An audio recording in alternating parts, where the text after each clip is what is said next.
ఆధ్యాత్మిక సుధాసాగరం ధర్మ సందేహాలు ప్రత్యేక కార్యక్రమానికి సాదర స్వాగతం.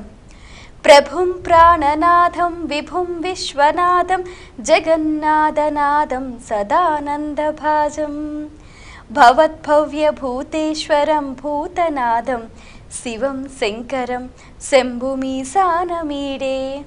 ఈ సమస్త సృష్టి శివమయం, అందుకే ఆయన్ని సర్వేశ్వరుడు అని అన్నారు. ఆ పరమేశ్వరుని లీలా వైభవం గురించి ఎంత చెప్పుకున్నా తక్కువే. ఆ మహాదేవుడి ఆది ఆద్యంతం కనుక్కోవటం బ్రహ్మ విష్ణువులకే సాధ్యం కాలేదు అన్నది పురాణ కథ. అయితే ఇక సామాన్యులమైన మనం ఎలా వర్ణించగలం? అయితే ఈ మహాశివరాత్రి పర్వదినం సమీపిస్తున్న శుభవేళ ప్రతి శైవక్షేత్రం బ్రహ్మోత్సవంతో కలకల్లాడుతుంది. అయితే ఈ నేపథ్యంలో మహాశివరాత్రి బ్రహ్మోత్సవాల ప్రత్యేక మణిహారంగా మీ ముందుకొచ్చింది ధర్మ సందేహాలు. ప్రేక్షకులు పరమేశ్వరుడికి సంబంధించి ఎన్నో సందేహాలను ఉత్తరాల ద్వారా, ఈమెయిల్స్ ద్వారా మన ఈ కార్యక్రమానికి రాసి పంపించారు. వాటన్నిటికీ శాస్త్రీయ సమాధానాలు అందించడానికి మన ముందున్నారు ప్రముఖ ఆధ్యాత్మికవేత్త డాక్టర్ జయరాములు గారు. వారితో మాట్లాడి మరిన్ని విషయాలు వారి మాటలు తెలుసుకుందాం. ఈనాటి కార్యక్రమాన్ని ప్రారంభిద్దాం. నమస్కారం అండి. నమస్కారం అండి. మొదటి ఉత్తరం చూద్దామండి. అలాగే. రాజమండ్రి నుంచి దిగ్విజయ్ రాస్తున్నారు. శివ అంటే అర్థం ఏమిటి తెలియచేయగలరు అంటూ రాస్తున్నారు. శివం శాంతం జగన్నాథం లోకానుగ్రహ కారణం శివమేకం పరం వందే శికారాయ నమో నమః. శివం శివుడు అనే మాటకు శుభాన్ని కలిగించేవాడు అని అర్థం. శివుడు, శంకరుడు, శంభుడు అనే మూడు పదాలను కూడా దాదాపుగా ఒకే అర్థంలో మనం వాడతాం. శం కరోతీతి శంకరః. శం అంటే సుఖము అని అర్థం. సుఖము అంటే భౌతిక సుఖము. మనం ఎంతకాలం ఈ లోకంలో జీవించి ఉంటామో మన ఆయుష్ ప్రమాణాన్ని బట్టి అంతకాలము కష్టాలను దూరం చేసి సుఖాలని భగవంతుడు కలిగిస్తాడని, అలాగే పరమసుఖమైనటువంటి మోక్షాన్ని మనకి ఈ జీవితంలో కానీ జీవితానంతరం కానీ ఇస్తాడని చెప్పేసి శం అనే మాటకి అర్థం. అలాగే శివ అనే మాటకి అర్థం. శుభాలను కలిగించడానికి మనము ఆ శివుణ్ణి పూజిస్తూ ఉంటాం. శివ పూజ వల్ల, శివ ఆరాధన వల్ల, శివ దర్శనం వల్ల మన యొక్క దోషాలన్నీ తొలగిపోయి అశుభాలు తొలగిపోయి శుభాన్ని కలిగిస్తూ ఉంటాడు. కాబట్టి శివుడు అనే మాటకు శుభము అని, శుభాన్ని ఇచ్చేవాడు అని అర్థం.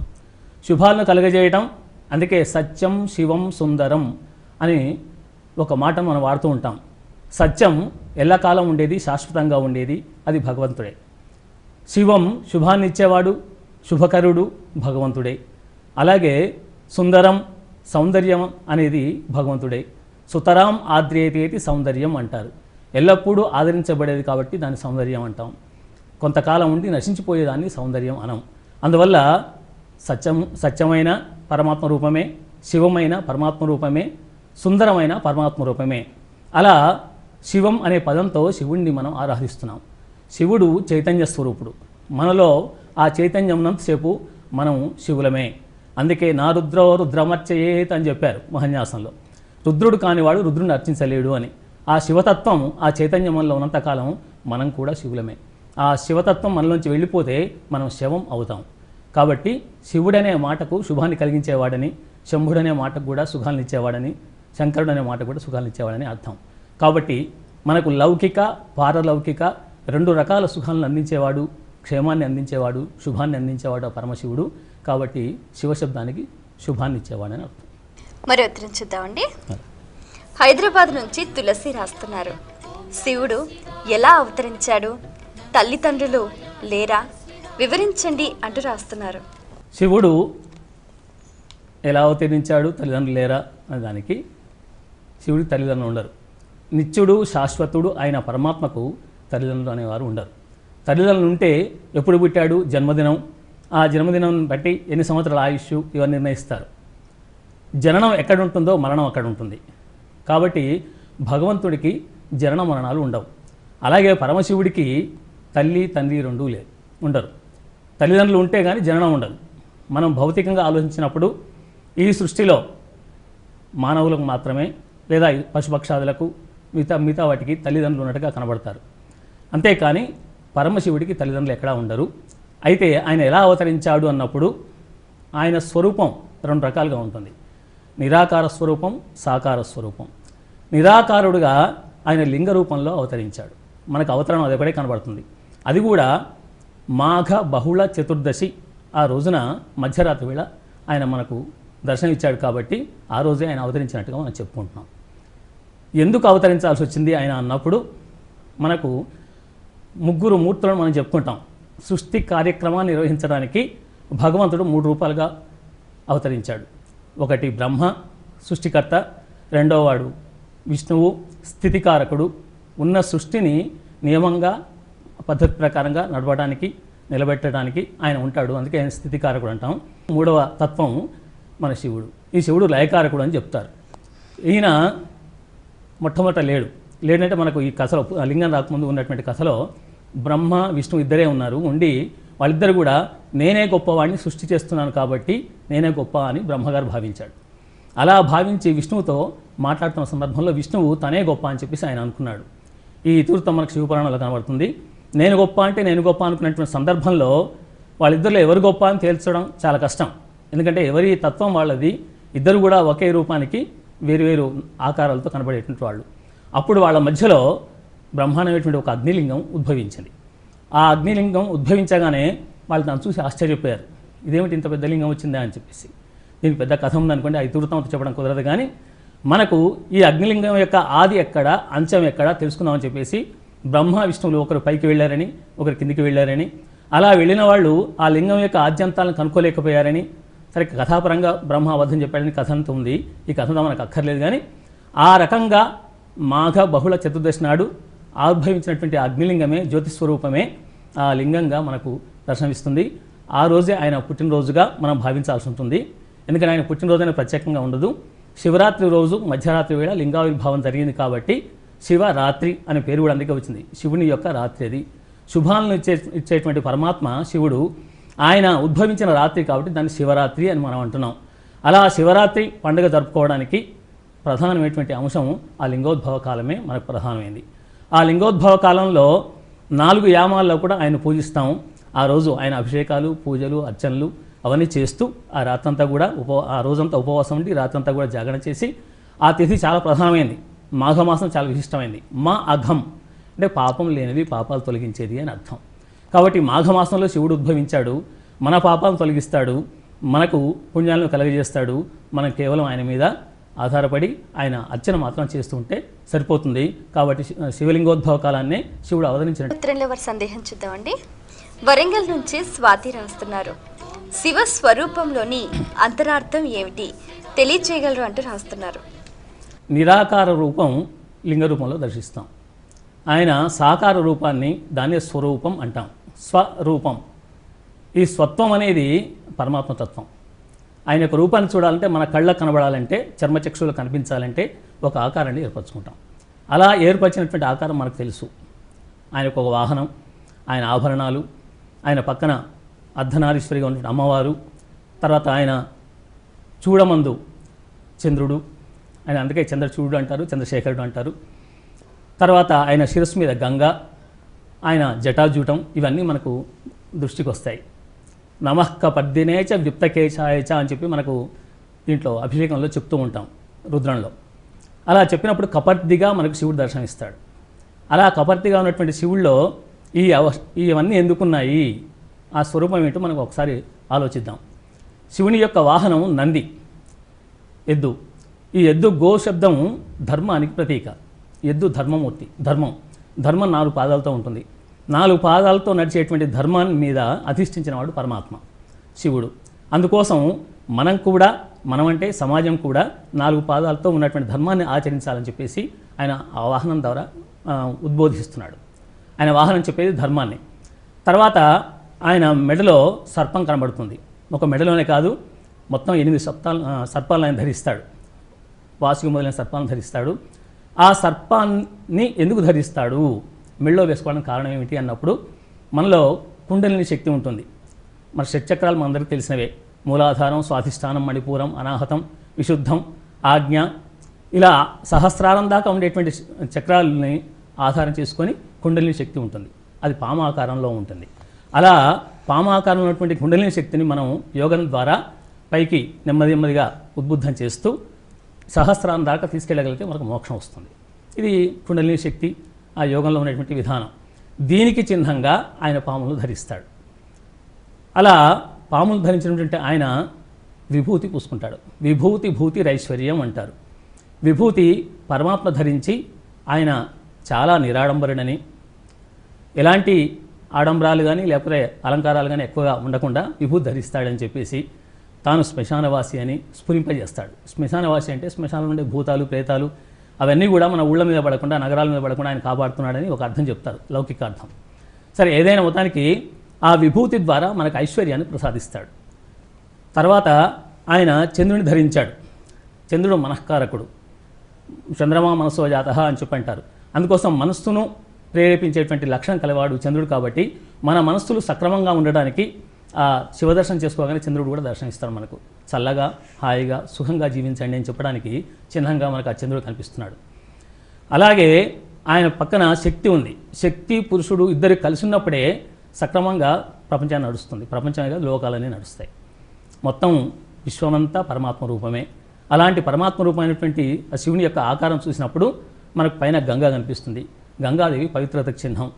మానవుల యొక్క పాపాలను పాపం తాను తీసుకొని మనకు పుణ్యాన్ని ప్రసాదిస్తుంది. అలాంటి గంగాదేవిని ఆయన శిరస్సును ధరించాడు. సరే, దానికి ఇతివృత్తం ఉంది మనకు. సగర జీవితాలను పవిత్రం చేయడానికి 60,000 మంది సగరుని యొక్క కుమారులు సాగరులు అంతా కూడా పవిత్రం కావడానికి భగీరథుని తపస్సు వల్ల ఆమె కిందికి వచ్చిందని, శంకరుడు దాన్ని ఆపాడని, తను జటాజూటంలో ధరించాడని చెప్పి మనకు ఇతివృత్తం ఉంది. అలా గంగాదేవి మనకు పవిత్రతను కలగజేయడానికి ఆమె వచ్చేసింది. అమ్మవారి శక్తి స్వరూపిణి మనకు తెలుసు. ఇచ్ఛాశక్తి, క్రియాశక్తి, జ్ఞానశక్తి అన్ని శక్తులను ఇచ్చేటువంటి తత్వం ఆయనలో సగమై ఉంది. అలా మనం చూసినట్టయితే ఆయన ఆకారంలో ఇంకా మనం ప్రధానంగా చూడాల్సింది 3వ నేత్రం. బేసి సంఖ్య కన్నులు కలవాడు ఆయన ఒక్కడే దేవుడు. ఎందుకు 3వ కన్ను ఉంది? చంద్రనేత్రం, సూర్యనేత్రం 2 నేత్రాలు ఉంటాయి నిజానికి, దేవుని యొక్క తత్వం అదే. కానీ 3వ అగ్నినేత్రం కూడా ఆయనలో ఉంది. ఎందుకంటే ఆయన లయకారకుడు కాబట్టి, ఆ లయతత్వాన్ని ఆయన కలిగి ఉన్నాడు కాబట్టి, సృష్టి చక్రం తిరుగుతూ ఉండాలి కాబట్టి, దీంట్లో లయం కూడా జరగంది మళ్ళీ సృష్టి జరగదు. ఎక్కడ నాశనం ఉంటుందో అక్కడి మళ్ళీ సృష్టి ఉంటుంది. అందువల్ల దానికి చిహ్నంగా ఆయన అగ్ని నేత్రాన్ని ధరించి ఉన్నాడు. ఇలా త్రినేత్రుడుగా కనిపిస్తాడు. ఆయన వృషభధ్వజుడు అంటే మళ్ళీ ఆయన ధ్వజం కూడా మనకు ధర్మాన్ని ఆచరించండి బాబు అని చెప్తోంది. ఇలా ధర్మాన్ని ఆచరించి నన్ను ఆశ్రయించిన వాళ్ళు, నన్ను ఆరాధించిన వాళ్ళు, పూజించిన వాళ్ళు అందరూ కూడా తరిస్తారు, ఈ లోకంలో సుఖంగా జీవిస్తారని చెప్పడానికే ఆయన యొక్క స్వరూపం మనం చూస్తాం. అలా ఆ స్వరూపాన్ని కనులారా దర్శించి ఆయనకు నమస్కరించి ఆయన యొక్క ఆశీర్వచనాన్ని, అనుగ్రహాన్ని రెండూ మనం పొందాలి. మరో ఉత్తరం చూద్దామండి. జగ్గయ్యపేట నుంచి అనిత రాస్తున్నారు. శివలింగంలోని పరమార్థం ఏమిటి తెలియజేయగలరు అంటూ రాస్తున్నారు. శివలింగం నిరాకార తత్వానికి ప్రతీక. మనం నిజమైన పరమాత్మకి ఆకారం ఉండదు. ఆ నిరాకారాన్ని మనం చూడలేం. మనకు చూస్తే కానీ మానవుడికి తృప్తి ఉండదు. చూస్తే మనసు నిలబడుతుంది, లేకపోతే మనసు నిలబడదు. సాకారంగా ఉన్న స్వరూపాన్ని మనం దర్శించుకొని మనసు నిలపలేము. అలాంటప్పుడు నిరాకారం మీద మనసు నిలబడాలని చాలా కష్టం. మన సాధన ఎప్పుడు కూడా ఈ ఇంద్రియాలతోనే ప్రారంభమవుతుంది. అందుకోసం ఇంద్రియాలకు దర్శనమిచ్చే, ప్రధానంగా చక్షురింద్రియాలకు దర్శనమిచ్చేటువంటి పరమాత్మ మనకు కనబడకపోతే మనం ఆయన్ను ఆరాధించడం, పూజించడం సాధ్యం కాదు. అందువల్ల ఆయన నిరాకారం కూడా లింగ రూపంలో వచ్చింది. దానికి అవయవాలన్నీ ఉండవు, కానీ లింగ రూపంలో మనకు కనిపిస్తుంది. ఆకాశం లింగమని, తర్వాత భూమి దాని యొక్క పీఠిక అని, దాన్నంతా దేవతలంతా ఆశ్రయించి ఉంటారని, అందుకే లయనాత్ లింగం వచ్చిదే అని చెప్పేసి మనకు శ్లోకంలో చెప్పారు. అలా ఉన్నటువంటి ఆ లింగంలో మనం కనుక చూసినట్టయితే ఆకాశం లింగమని, భూమి పీఠిక అన్నప్పుడు మొత్తం సృష్టి అంతా దాంట్లో వచ్చేస్తుంది. అంటే పరమాత్మ సృష్టి స్వరూపుడు. మనం విష్ణువు చెప్పినప్పుడు కూడా విశ్వం విష్ణువు అని చెప్తాం. అలాగే పరమశివుడు కూడా భూతత్వం కలిగిన వాడు. ఆయన పంచభూతాల తత్వం కలిగిన వాడు. పంచభూతలింగాలు మనకున్నాయి. అలాగే అష్టరూపం కలిగిన వాడు, 8 రూపాలు ఉన్నాయి. ఇవన్నీ ఉన్నా కూడా లింగం ప్రధానంగా మనం ఆరాధిస్తాం. అభిషేకానికి, ఆరాధనకు లింగాన్ని వాడుకుంటాం. ఎందుకంటే ఈ లింగస్వరూపాన్ని అభిషేకించినట్టయితే మనకు ఏమేం కావాలో అవన్నీ లభిస్తాయి. ఒకటి భౌతికంగా, రెండోది మోక్షాన్ని కూడా ఆయన ప్రసాదిస్తాడు.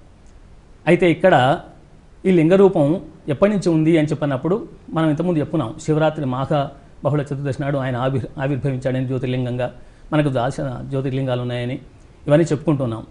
అయితే ఇక్కడ కృతయుగంలో ఏ లింగాన్ని పూజించేవాళ్ళు అన్నప్పుడు, కృతయుగంలో వాళ్ళు త్రేతాయుగంలో స్వర్ణయుగం, కృతయుగంలో మరకత లింగాన్ని పూజించేవారు, స్వర్ణలింగాన్ని త్రేతాయుగంలో పూజించేవారు, రసలింగాన్ని ద్వాపరయుగంలో పూజించేవారు. మనకు ఈ యుగం వచ్చిన తర్వాత సాధారణంగా ప్రతిష్ఠ చేసేప్పుడు రాతిలింగాలను ప్రతిష్ఠ చేస్తారు. అలా కాకుండా మనం అర్చన చేయాలనుకున్నప్పుడు పార్థివలింగాన్ని పూజిస్తాం. పృథ్వీతో చేసింది, మట్టితో చేసిన దాన్ని పార్థివలింగం అంటారు. పృథ్వీతత్వం కలవాడు కాబట్టి పరమాత్మ పార్థివలింగం కలియుగంలో చాలా శ్రేష్టమైనదిగా చెప్తారు. అలా ఆ లింగ ఆకారంలో ఆ స్వామిని దర్శిస్తూ ఆయన మీద అభిషేకం చేస్తూ ఉంటాం. శివుడు అభిషేక ప్రియుడు, విష్ణువు అలంకార ప్రియుడు, ఇది మనకు తెలుసు. అభిషేక ప్రియ శివ అని చెప్తారు.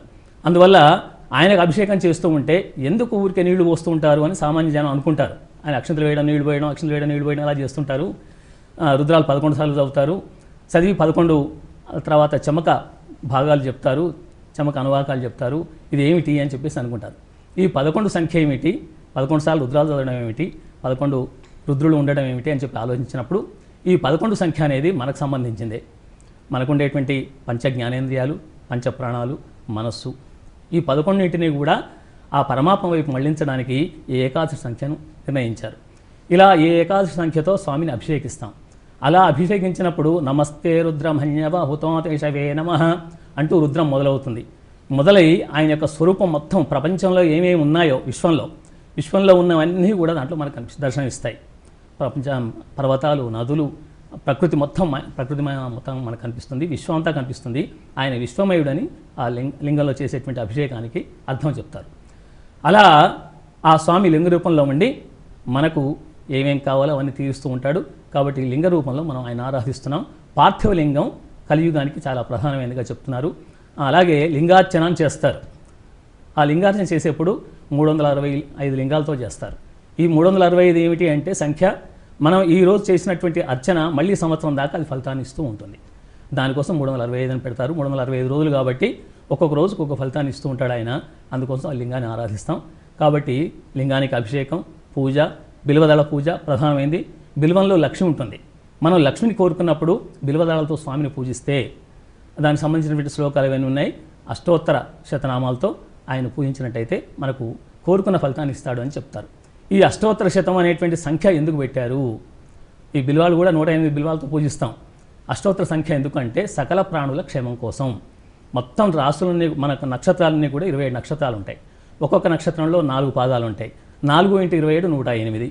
అందుకోసం ఈ పాదాల్లో తప్ప ఎక్కడ ఇంకా మానవులు కానీ ఇతర ప్రాణులు కానీ జన్మించడానికి వీల్లేదు. అందుకోసం మానవులతో పాటు సకల ప్రాణులు కూడా షన్నో అస్తు ద్విపదే శంచతుష్పతి అన్నారు.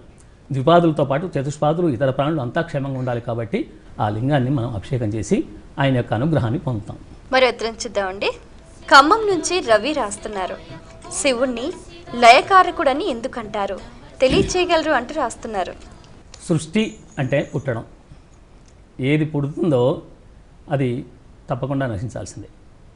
షడ్భావ వికారాలను ఉంటాయి. 6 రకాల వికారాలు ప్రాణికి, వస్తువుకు, వృక్షానికి అన్నిటికీ ఉంటాయి. 6 వికారాలను పొంది చివరిలో తప్పకుండా అది నశించిపోతుంది. ఇలా షడ్భావ వికారాలు కలిగేటువంటి వాటిలో సృష్టి కూడా ఒకటి. ఈరోజు జరిగిన సృష్టి తర్వాత నశించిపోవాల్సిందే. అందుకే ఈ సృష్టి కార్యక్రమం అంతా నిర్వహించడానికి పరమాత్మ 3 రూపాలుగా వచ్చాడు. వాటిని త్రిమూర్తులు అంటున్నాం మనం. ఆ త్రిమూర్తుల్లో మొట్టమొదట సృష్టి చేసే ఆయన ఉంటాడు, బ్రహ్మగారు. ఆ తర్వాత దాన్ని నిలిపే అతను ఉంటాడు. ఎంతకాలం ఉండాలో ఈ సృష్టి అంతకాలం.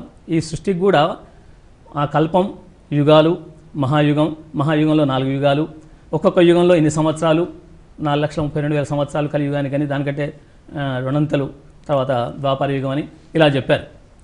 దానికంటే మళ్ళీ 3 త్రేతాయుగం అని, ద్వాపర, త్రే ఆ పదాలు ఎట్లా ఉంటాయి. తర్వాత కృతయుగం అని, మొత్తం కలిసి ఇన్ని సంవత్సరాలు ఉంటుంది ఈ సృష్టి అని చెప్పడానికి మనకు లెక్కలు ఉన్నాయి. ఈ లెక్కల ప్రకారంగా పుట్టిన సృష్టి తప్పకుండా పోతుందని అర్థమవుతుంది. ఈయన లయకారకుడు. ముగ్గురులో 3 గుణాలు చెప్తారు ప్రధానంగా. 3 గుణాలు ఏముంటాయి అంటే మనం మిగతా గుణాలు లేకుండా మిగతా పనులు జరగవు. సృష్టికర్త బ్రహ్మగారిలో రజోగుణం ఉంటుంది. రజోగుణం లేకుండా సృష్టి చేయడం సాధ్యం కాదు. అలాగే స్థితికారకుడు, చాలా కాలం నిలిపేవాడు ఆ విష్ణుమూర్తి. ఆయనలో సత్వగుణం ఉంటుంది. లయం చేసేవాళ్ళు తప్పకుండా తమోగుణం ఉండాల్సిందే. అందుకే శివుణ్ణి తమోగుణ ప్రధానుడు అంటారు. సృష్టి లయం కావాలంటే శివుని యొక్క తత్వం పనిచేయాల్సిందే. పనిచేస్తేనే అక్కడ లయం అవుతుంది. కొంతకాలం ఉన్న తర్వాత 4 చక్రాలు తిరిగిన తర్వాత మళ్ళీ సృష్టి ప్రారంభం కావాలి. ఈ చక్రం కాలచక్రం అని తిరుగుతూ ఉంటుంది. ఆ చక్ర గమనంలో తప్పకుండా సృష్టి విలయం వస్తుంది. కల్పాంతం అని ఉంటుంది ఒకటి. ఆ కల్పాంతంలో సృష్టి నాశనమయ్యే సమయం వచ్చినప్పుడు 400 సంవత్సరాలు వరుసగా 100 సంవత్సరాలు మొత్తం కరువు వచ్చేస్తుంది బ్రహ్మాండంగా. ఇంకో 200 సంవత్సరంలో దాదాపుగా ఉన్నటువంటి ఆ చెట్లు చేమలు పంటలు అన్నీ నాశనం అయిపోతాయి. ఎక్కడ ఏం తినడానికి కూడా తిండి దొరకదు. 3వ దాంట్లో మొత్తం బూడిదైపోయి కాలిపోయి ఉంటుంది. ఆ బూడిదయ్యే సమయంలో ఈ లోకంలో ఉన్నటువంటి అగ్నికి తోడుగా శివనేత్రాగ్ని సహకరిస్తుంది. అలా సహకరించడం వల్ల మొత్తం బూడిదమయం అయిపోతుంది. అంతా బూడిద అయిపోయిన తర్వాత ఆ తర్వాత మళ్ళీ జలమయం కావాల్సి ఉంటుంది. ఇంకో 100 సంవత్సరాలు. ఏనుగు తొండం లాంటి ధారలు ఏనుగు తొండం అంత ధారలు బ్రహ్మాండంగా వర్షం కురిసి మొత్తం జలమైపోయి ఏకార్ణం అవుతుంది. ఆ ఏకార్ణవం అయిన తర్వాత అంటే ఒకే సముద్రంగా మారిపోయిన తర్వాత దానిలో మళ్ళీ విష్ణుమూర్తి వస్తాడు. అప్పుడు మళ్ళీ సృష్టి ప్రారంభానికి హేతు అవుతుంది. కాబట్టి సృష్టి ఇలా పోవడానికి ఆయన అగ్నినేత్రం ప్రధానమైంది. ఆయన త్రినేత్రుడు అని చెప్పుకున్నాం ఇంతకుముందు. ఆ ముక్కంటి 3వ కన్ను చేత ఆయన లయానికి తోడ్పడతాడు. అందుకే ఆయన లయకారకుడు అంటారు. ఇంకొకటి రెండవది ఏంటంటే ఎవరైతే తనను ఆరాధిస్తారో భక్తితో పూజిస్తారో అభిషేకిస్తారో వాళ్ళకు ముక్తి ఇచ్చే తనలో లయం చేసుకుంటాడు. పరమాత్మలో లీనం కావడమే లయం. కాబట్టి ఆయనలో లీనం కావడానికి ప్రతి భక్తుడు తహతహలాడుతుంటాడు. అందువల్ల ఆయన లయకారకుడు కూడా మనకు దర్శనమిస్తాడు. 2 రకాలుగా సృష్టి లయానికి, తర్వాత మనలో ఉన్నటువంటి అజ్ఞానం నశించిపోయి జ్ఞానాన్ని పొంది మనం భగవంతుడిలో లయం కావడానికి ఆ పరమాత్మ సహకరిస్తాడు. కాబట్టి సహకరించడం కాదు, ఆ పరమాత్మ లేకుంటే మనం చేయలేం కాబట్టి ఆ పని. అందుకోసం పరమాత్మలో లీనం కావడానికి సహకరించేవాడు కాబట్టి ఆయన్ను లయకారుడు అంటారు. చాలా సంతోషం అండి. మీ అమూల్యమైన సమయాన్ని కేటాయించి ప్రేక్షకుల ధర్మ సందేహాలకు శాస్త్రీయ సమాధానాలు అందించినందుకు ధన్యవాదాలు.